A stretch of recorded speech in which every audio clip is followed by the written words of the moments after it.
বন্ধুগণ, আজকে আমি বানাতে যাচ্ছি সেই ডিম টোস্ট আর কি। তো এখানে আমি আজকে একটা ডিম নিয়ে নিয়েছি। প্রথমে ডিমটাকে একটা কাঁটা চামচ দিয়ে ফেটিয়ে নিচ্ছি, তারপরে চুলার পরে একটা তাওয়া দিয়ে এরপরে তেল গরম করতে দিলাম। আর এদিকে মুন্নি নাচানাচি শুরু করছে। তারপরে আমি পাউরুটি ডিমের মধ্যে চুবিয়ে আর কি তাওয়ার মধ্যে ছেড়ে দিলাম।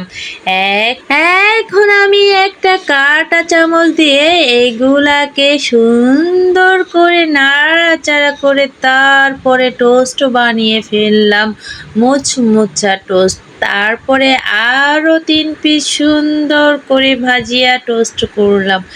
এখন তো খাওয়ার পালা। তো রেসিপিটি কেমন লাগলো সবাই কিন্তু কমেন্ট করবেন।